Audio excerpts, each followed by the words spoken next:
ಹಗಲೆಲ್ಲ ಇದ್ದಿಲ್ಲ, ನೈಟಿಂದ ಬಂದಿಲ್ಲ. ಬೆಳಗ್ಗೆ ಮತ್ತು ಇಷ್ಟೊತ್ತಿಗೆ ಬಂದಿದ್ದೀವಿ. 5:30 6 ಗಂಟೆಗೆ ಬಂದಿದ್ದವನು.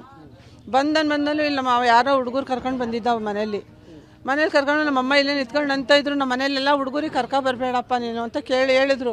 ನಾನು ನಿಂದಲ್ಲ ಮನೆ ಅಂತ ಕೇಳಿದೆ. ನಂದೇ ಕಣೋ ಮನೆ ಇರೋದು ಅಂತು, ನಿಂದು ಅಷ್ಟೇ ಇರೋದು, ನೀನು ಎಲ್ಲಿವರೆಗೂ ಬರಬೇಡ ಅಂತ ಹೇಳ್ತಾ ಇದ್ದ ಅವನು. ನಮ್ಮಮ್ಮ ಇಲ್ಲ, ನಾನು ಎಷ್ಟಾದರೂ ಇಷ್ಟೇ ಹುಡುಗರಿಗೆಲ್ಲ ಕರ್ದು ನೀನು ಮನೇಲಿ ಕೂರ್ಸ್ಕೊಂಡು ಗಾಂಜಾ ಹೊಡಿಸ್ತೀಯ, ನೀನು ಗಾಂಜಾ ಮಾರ್ತೀಯ, ನೀನು ನನ್ನ ಮನೇಲಿ ಮಾರಬೇಡ ಅಂತ ಹೇಳಿದ್ರು ನಮ್ಮಮ್ಮ. ಅಷ್ಟೇ ಅಂದು ಇಲ್ಲಿಂದ ಅಂಗಡಿಗೆ ಹೋಗಿ ಬಂದು ಇವನು ಒಳಗೆ ಹೋಗ್ತಿದ್ದಂಗೆ ನಮ್ಮ ತಂಗಿ ಮನೆಗೆ ಹೋದ್ರ. ಇಲ್ಲಿನ ಮೇಲೆ ಹೋದ ಚಾನಲ್ ಹತ್ರ ಹೋಗಿದ್ದ. ನಮ್ಮಮ್ಮ ಅಲ್ಲಿ ಕೂತಿದ್ದ. ಅಷ್ಟೇ ಬಂದಿದ್ದವನು. ಬಂದು ನಿಮಗೆ ತೆಗಿತೀನಿ, ಇಲ್ಲಿ ಎಲ್ಲೋ ಮೈದಾನದಲ್ಲಿ ಲಾಂಗ್ ಹಾಕಿದ್ದಾನಂತೆ, ಮಚ್ಚಾಕಿದ್ದಾನಂತೆ ಇದರೊಳಗೆ.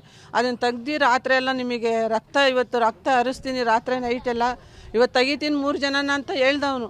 ಹೋಗೋ ಅಂತ ಹೇಳಿದ್ದಕ್ಕೆ ನಮ್ಮಮ್ಮ ಮುಂದೆ ಹೋಗಿತ್ತೋ ಏನೋ ನಾವು ನೋಡಿಲ್ಲ. ಹಿಂದ್ಗಡೆ ಹೋದನು ಸಾಯಿಸಿ ಬಂದು ಇಲ್ಲಿ ಬಂದು ನಮಗೆ ಕರೆದ. ಅಕ್ಕ ಬರ್ರಿ ಇಲ್ಲಿ, ನೀವು ನಿಮ್ಮ ಅಮ್ಮನ ಕಲ್ಲೆತ್ತಾಗ ಸಾಯಿಸಿದ್ದೀನಿ, ಅಲ್ಲಿ ಹೋಗಿ ಬಾಚ್ಕೊಂಬರ್ಬರ್ರಿ, ಹಾಕಿದ್ದೀನಿ ಸಾಯಿಸಿದ್ದೀನಿ ಅಂತ ನಮಗೆ ಹೇಳ್ದ. ಹೋಗೋ ಅಷ್ಟೊತ್ತಿಗೆ ಹೋಗಿತ್ತು, ಯಾರೂ ಇದ್ದಿಲ್ಲ ನಮ್ಮಮ್ಮನ ಹತ್ರ. ನಾವು ಹೋಗಿ ನೋಡಿದಾಗ ಇದೇ ಇದರಲ್ಲಿತ್ತು. ನಮಗೆ ಅಷ್ಟೇ ಗೊತ್ತಿರೋದಣ್ಣ, ಯಾರು ನಮಗೆ ಏನು ಗೊತ್ತಿಲ್ಲ ಇನ್ನು ಮುಂದೆ. ಇವನು ಗಾಂಜಾ ಮಾರ್ತಿದ್ದ. ಗಾಂಜಾಗೆ ಹುಡುಗರನ್ನ ಮನೆಗೆ ಸೇರಿಸ್ಕೊಂತ ಇದ್ದ. ಮನೆಗೆ ಮಾತ್ರ ತುಂಬ ಹುಡುಗರು ಸೇರಿಸ್ಕೊಂಡು ಗಾಂಜಾ ಮಾರನೇ ಇವನು. ಗಾಂಜಾ ತಂದು ಮಾರ್ತಾಯಿದ್ದ ಮನೆಯಲ್ಲೇ. ಅಜ್ಜಿ ಕಂಪ್ಲೇಂಟ್ ಕೊಟ್ಟಿತ್ತು. ಅಜ್ಜಿ ಕಂಪ್ಲೇಂಟ್ ಕೊಡೋಕೆ ಹೋಗಿದ್ದಕ್ಕೆ ಹಿಂಗೆ ಮಾಡಿರೋದವನು.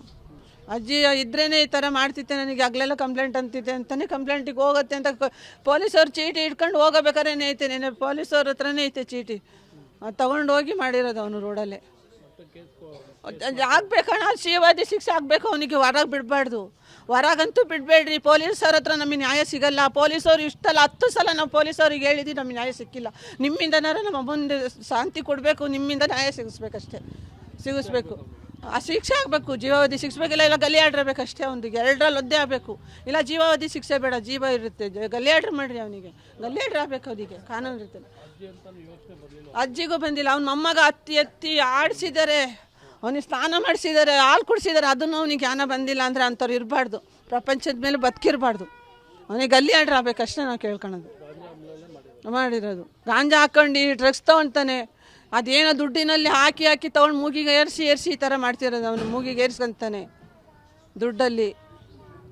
ಯಾವುದು ದುಡ್ಡಿಂದ ಅನುಭವ ಅವನಿಗೆ ಜಾಸ್ತಿ ಆಗಿದೆ. ನಮ್ಮ ಅಮ್ಮನ ಇವತ್ತು ತೆಗ್ದಿದ್ದಾನೆ. ಅದ್ರ ಕೈ ಹೆಂಗೆ ಬಂದಿತ್ತೋ ಗೊತ್ತಿಲ್ಲ. ನಮಗೆ ಆಗಬೇಕು, ಅವನಿಗೆ ಶಿಕ್ಷೆ ಆಗಬೇಕು. ನಾವು ಕೇಳೋದಿಷ್ಟೇ, ಅವನಿಗೆ ಗಲ್ಲಿ ಆಡ್ರ್ ಆಗಬೇಕಷ್ಟೇ. ನಾವು ಲಕ್ಷ್ಮಿ.